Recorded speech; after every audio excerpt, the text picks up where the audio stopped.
বাংলাদেশের গবাদি পশুর পাচার চক্রের মূল পাণ্ডাদের সাথে ভারতীয় পাচারকারীদের যোগসাজশ। খোয়াই থানায় রিমান্ডে থাকা সুমন সূত্রধরের মোবাইলে মিলেছে বাংলাদেশের পাণ্ডা আমরুট পাচার এলাকা নিবাসী সত্তর মিয়া ও রুবেল মিয়ার সন্ধান। নিয়মিত বাংলাদেশের পাণ্ডাদের সাথে যোগাযোগ ছিল খোয়াইয়ের সুমন সূত্রধরের। এই চাঞ্চল্যকর তথ্য উঠে এসেছে তারই মোবাইলে হোয়াটসঅ্যাপ চ্যাট থেকে।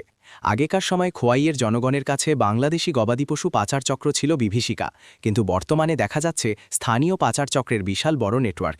বিশেষ করে খোয়াই, রামচন্দ্রঘাট, বারবিল, বেলছড়া, বাগানবাজার, পূর্ব সিংহীছড়ায় বড় নেটওয়ার্ক গড়ে উঠেছে। খোয়াই শহরেও লুকিয়ে আছে কিছু মূল পাণ্ডা।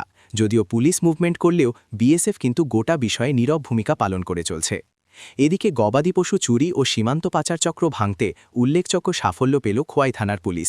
গভীর রাতে অভিযান চালিয়ে চাম্পাহাওর সীমানায় লুধিপাড়া হিল থেকে ওসি কৃষ্ণধন সরকারের নেতৃত্বে পরিচালিত অভিযানে ধৃত সুমন সূত্রধরকে জেরা করে চক্রের আরও এক মাস্টারমাইন্ডকে গ্রেপ্তার করা হয়েছে।